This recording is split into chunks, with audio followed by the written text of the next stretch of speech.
आज के इस वीडियो में हम महाराणा कुंभा की सांस्कृतिक उपलब्धियों के बारे में चर्चा करेंगे। जैसा कि आपको विदित है कि महाराणा कुंभा एक महान पराक्रमी शासक थे, लेकिन इसके साथ साथ साहित्य और कला के क्षेत्र में उन्होंने जितना योगदान दिया, जितना कार्य उन्होंने किया, मेवाड़ के प्रवर्ती शासकों में से शायद ही कोई उनकी तुलना कर पाया।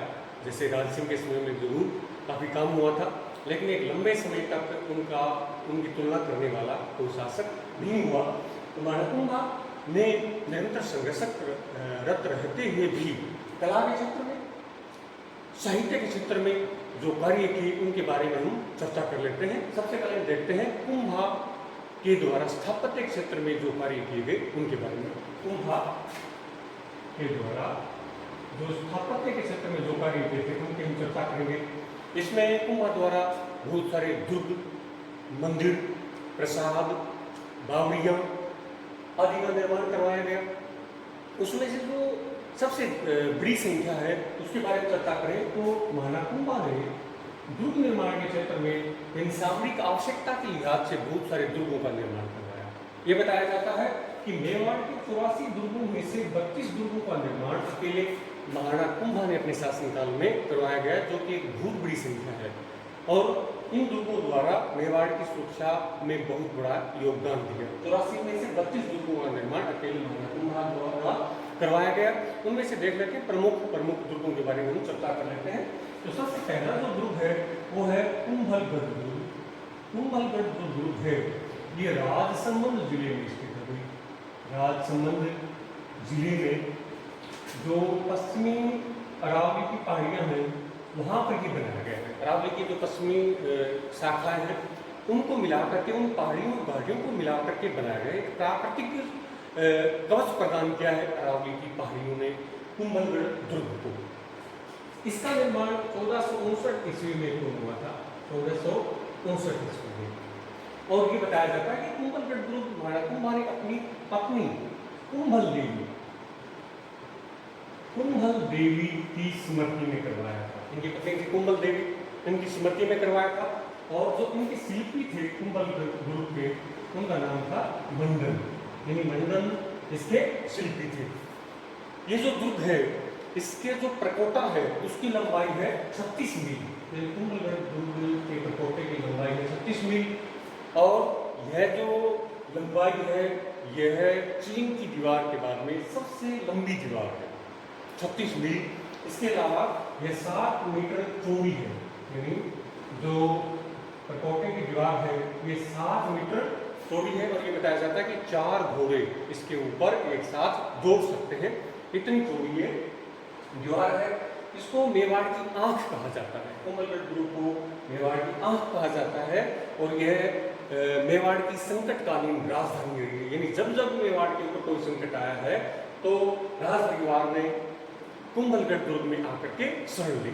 महाराणा कुंभा ने इस दुर्ग में इस प्रकार की व्यवस्था की कि किसी भी आपात स्थिति में 50,000 लोग इसमें शरण ले सकते थे।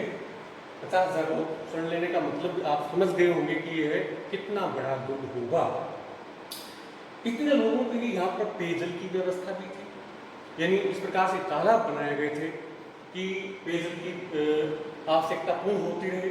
इसके साथ साथ समतल भागों में कृषि के लिए विशेष क्षेत्र छोड़ दिए गए थे ताकि वहाँ पर संकटकालीन समय में अन्न का अभाव न पैदा हो। उसके बाद में चर्चा करें कि जो कुंभलगढ़ जो दुर्ग है इसका जो सबसे ऊंचा भाग है वहाँ पर एक दुर्ग का और निर्माण करवाया था। एक भीतरी दुर्ग है ये, इसको कटारगढ़ कहा जाता है। ये भीतरी दुर्ग है, यहाँ पर महाराणा कुंभा के रहने के लिए निवास स्थान बनाए गए थे और ये बड़े सादगीपूर्ण बताए गए हैं। उसके बाद में कटारगढ़ में एक महल है, वो है झाली रानी का मालिया महल। ये बड़ा प्रसिद्ध है कटारगढ़ दुर्ग का झाली रानी का मालिया महल। यह सबसे ऊंचा भाग था, भीतरी दुर्ग है ये कटारगढ़। यहाँ पर महाराणा कुंभा के निवास के लिए महल वगैरह बनाए हैं। और इसके अलावा झाली रानी का मालिया महल यहाँ का प्रसिद्ध महल है।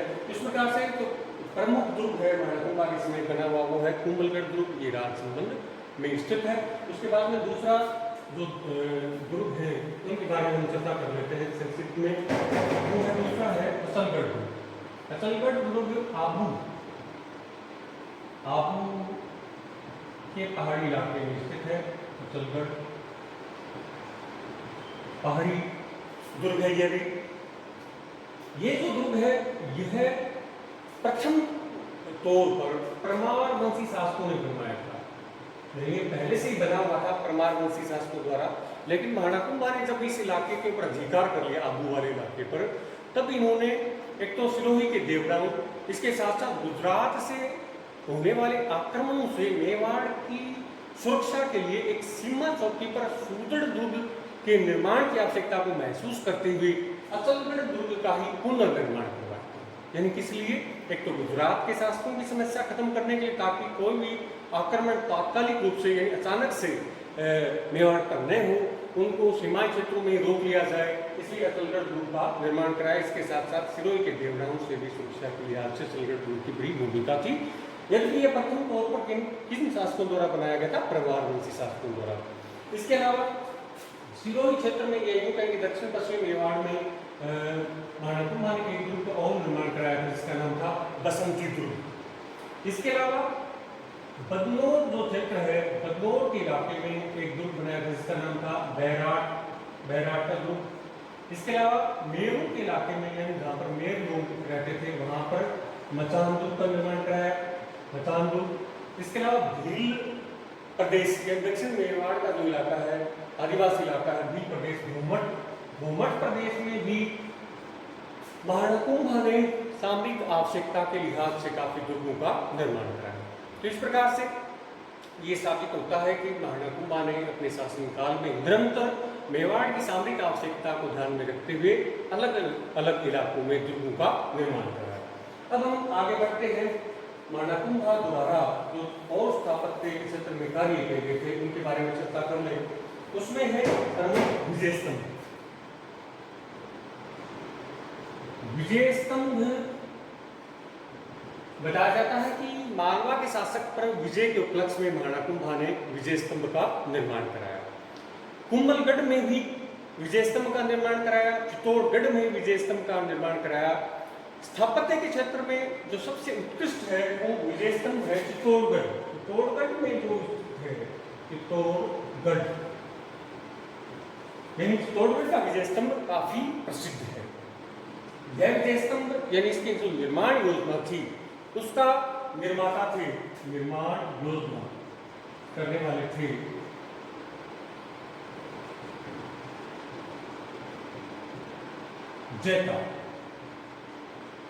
जैता ने इनकी निर्माण योजना कराई और इनमें सहयोग दिया इनके दो पुत्रों ने जिनके नाम थे नापा और कुंजा। ये इनकी निर्माण योजना करने वाले थे जैता और उनके पुत्र नापा और कुंजा।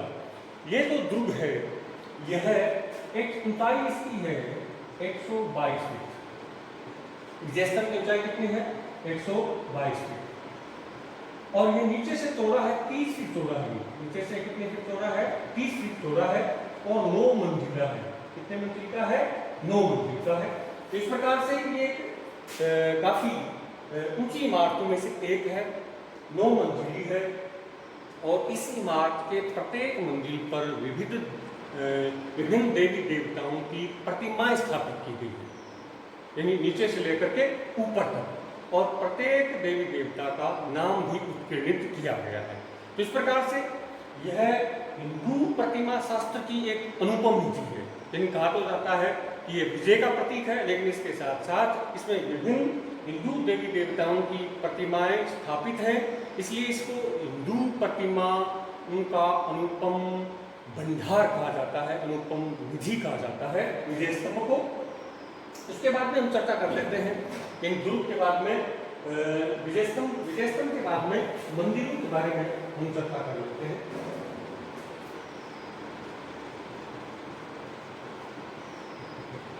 कुंभा का जो स्थापत्य है वह गुप्तकालीन स्थापत्य से प्रभावित रहा है।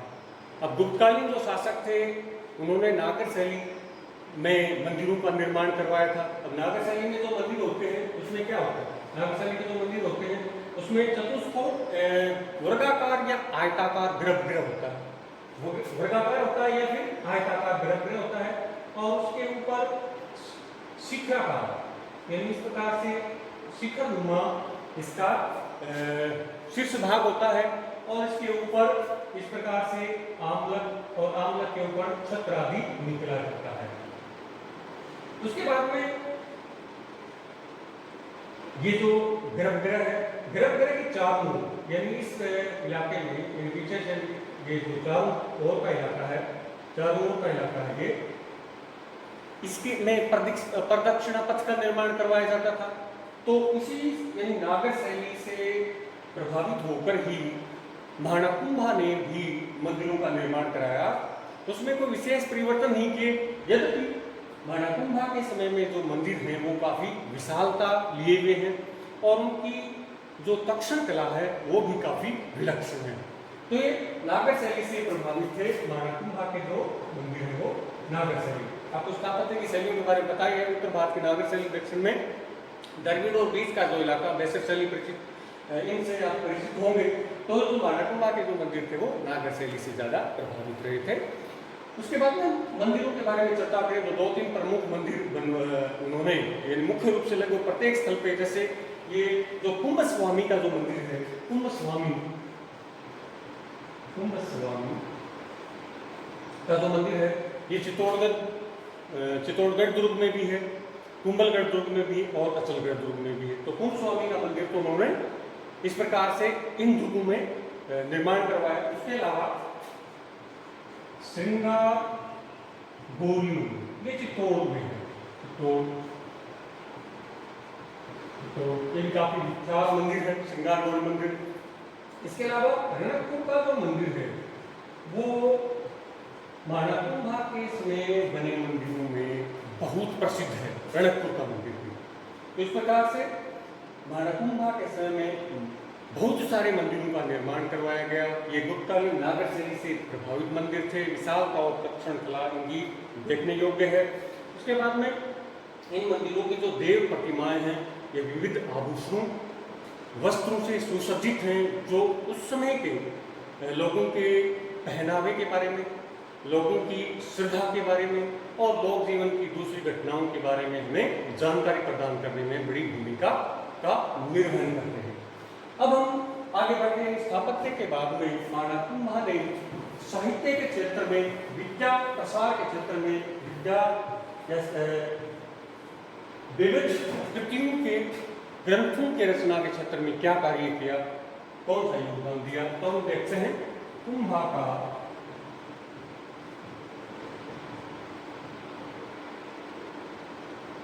विद्या कुंभा ने साहित्य क्षेत्र में क्या कार्य किया। एकलिंग महात्म में जो महानाकुंभा के बारे में जानकारी का बहुत बड़ा स्रोत है, उसमें कहा गया है कि वेद, स्मृति, मीमांसा, उपनिषद, साहित्य, राजनीति के प्रकांड पंडित थे। यानी इनकी जो ज्ञान की जो शाखाएं थी वो बहुमुखी थी, यानी व्यापक आयाम समेटे हुए थे महानाकुंभा। और संगीत के क्षेत्र में इन्होंने जो कार्य किया, इसके लिए इनको अभिनव भारताचार्य कहा जाता है। यानी संगीत के क्षेत्र में इन्होंने जो कार्य किया, इसके लिए इनको अभिनव भट्टाचार्य कहा जाता है। इसका मतलब है कि संगीत के क्षेत्र में इनकी समता करने वाला कोई नहीं था। ये बहुत बड़ी उपाधि है अभिनव भट्टाचार्य, जो कि इनके संगीत में दिए गए योगदान की वजह से इनको मिली है। संगीत के क्षेत्र में इन्होंने जो पुस्तकें लिखी उसमें संगीत राज, दूसरा है संगीत मीमांसा, उसके बाद में है रसिक प्रिय, यानी ये ग्रंथ लिखे, संगीत राज लिखा, संगीत मीमांसा लिखी, रसिक प्रिय ये ग्रंथ लिखे। इसके अलावा इन्होंने जो दूसरे ग्रंथ लिखे, दूसरी टीकाएं लिखी, उनके बारे में हम चर्चा कर लेते हैं। इन्होंने चंडी स्तक की टीका लिखी। चंडी स्तक नाम का जो ग्रंथ है उसकी टीका लिखने का कार्य भी इन्होंने किया था। इसके अलावा रसिक प्रिया का पूरक ग्रंथ सुधा प्रबंध, रसिक प्रिया का पूरक ग्रंथ सुधा प्रबंध भी इन्होंने लिखा। इसके अलावा विख्यात संगीत ग्रंथ संगीत रत्नाकर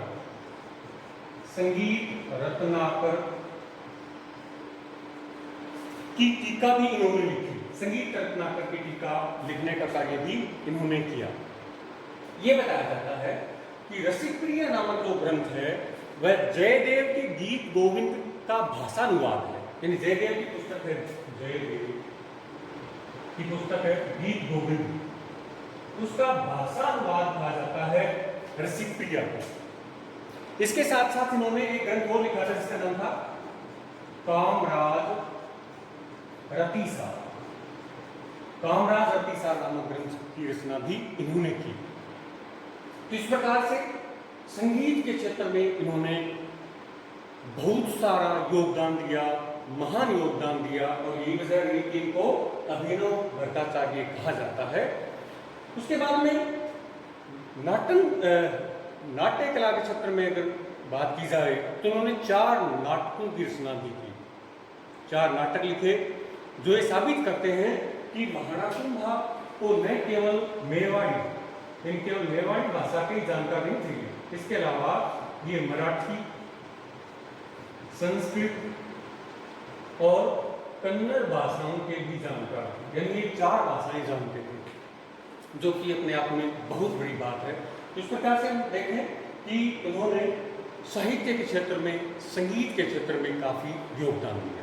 अब ये तो इनका व्यक्तिगत प्रयासों का प्रतिफल था। इसके अलावा हम देखें कि इन्होंने अपने आश्रय में किन किन विद्वानों को आगे बढ़ाया, उनमें चर्चा करें तो उनमें से प्रथम है मंडन का नाम। मंडन इनके राजशिल्पी थे, यानी ज्यादातर जो इमारतें बनवाई महाराणा कुंभा में वो मंडन के निर्देशन में ही बनवाई। मंडन ने जो मुख्य रूप से जिन ग्रंथों की रचना की, जो खास करके मंदिर निर्माण से संबंधित, महल निर्माण से संबंधित, दुर्ग निर्माण से संबंधित थे, उनके ऊपर चर्चा करें तो उसमें है एक देव मूर्ति प्रकरण, यानी ये प्रतिमा शास्त्र से संबंधित एक ग्रंथ है। उसके बाद में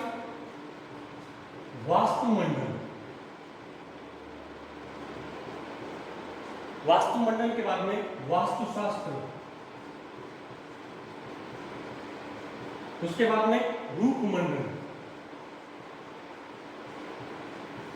और भी दूसरे ग्रंथों की रचना की। मुख्य रूप से यही प्रमुख ग्रंथ है, देवमूर्ति प्रकरण, वास्तुमंडल, वास्तुशास्त्र, रूपमंडल। इसके अलावा मंडल के भाई थे नाथा, इन्होंने वास्तुमंजरी नामक ग्रंथ की रचना की। यह भी स्थापत्य से संबंधित एक प्रमुख ग्रंथ था।